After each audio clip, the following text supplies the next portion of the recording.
ఈ సమాజం ఎలా ఉందంటే దోస్తులు, డబ్బు డబ్బు ఉంటేనే మనిషికి విలువ. డబ్బు లేకపోతే విలువనే లేదు. డబ్బు లేని చోట మనిషికి విలువ లేదు. మనిషికి దగ్గర ఎంత డబ్బు ఉంటే అంత విలువ.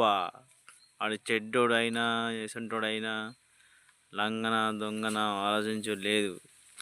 అవసరం, డబ్బు అవసరం అంతే. మంచివాడికి సమాజంలో చోటు లేదు. ప్రశ్నించేవాడికి హక్కు లేదు, చోటు లేదు. ఇలాంటి సమయంలో మనం ఈ నిరుపేద కుటుంబంలో పుట్టి డబ్బు సంపాదించాలన్నా కానీ ఎంత కష్టమైతే పడతాము అందరికి తెలిసిందే. మేము కూడా చిన్నప్పటి నుంచి పేదరికమే. మా ఇంట్లో మాకు ఎంత కష్టం ఉందంటే కనీసం రేపు రేపు ఒక 100 రూపాయలు కావాలన్నా లేని పరిస్థితిలో ఉన్నాం. మా బాధ.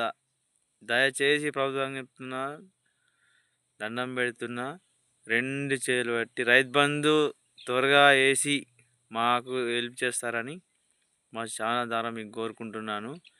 నా బాధ ఏంటంటే మాకు 2 పిల్లలు ఉన్నారు.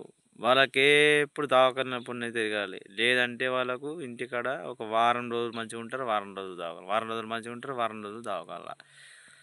మా సంసారం అనేది వచ్చేది ఆదాయం తక్కువ, ఖర్చు అయ్యేది ఎక్కువ.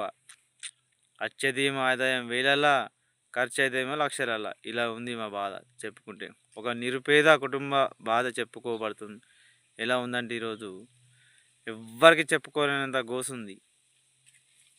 దయచేసి దీనికి మాత్రం ప్రభుత్వం నిర్ణయించి త్వరగా రైతు బంధు వేయాలని కోరుకుంటున్నాము. ఈ త్వరగా రైతు బంధు వేయాలని కోరుకుంటున్నాం. ఎందుకంటే ఈ డైలీ చేసే కూలీ, మనం డైలీ కూలికి పోతాం. ఆ కూలీ ఎంత 300 400 ఇంట్లో ఖర్చులకే అయిపోతున్నాయి. అయ్యేలా అంగడి పోతాం. అంగడి పోతే 2 కూరగాయల రేట్లు పెరిగినాయి. అన్ని వస్తువు నూనె కడిగిలు పప్పు ఉప్పు అన్నీ పెరిగినాయి. మనం ఉన్నదే పేదరికం కుటుంబంలో. ఇవన్నీ ఖర్చులు కూలీనాలు చేసుకొని బతికేటోళ్ళము. అన్ని ఖర్చులు పోగా మన పిల్లలు దవాఖానలకు ఏంది, హాస్పిటల్ ఖర్చులు, అది ఇది ఎలా ఎలా చేసుకుంటామండి. ఇప్పుడు మళ్ళా యాసంగి దున్నకాలు రాబట్టి 1 ఎకరం అయితే పొలం ఉండి, ఆ పొలంలో ఒక ట్రాక్టర్లకు, కేజీలకు, కైకిలోలకు అవన్నీ ఖర్చులు ఉంటాయి కదా. అట్లా పైసలు ఇంకా పడకపాయే. ఎట్లండి మాకు బాధలు. అందుకే నిరుపేద కుటుంబాన్ని బాధ చెప్పుకున్నాను ఇవందాక. దయచేసి ఈ మా ఛానల్ని దయచేసి అందరు చూస్తున్నారు కానీ చాలామంది లైక్ చేయట్లేదు, షేర్ చేయట్లేదు, సబ్స్క్రైబ్ చేయట్లేదు, గంట సింబల్ ఒత్తట్లేదు.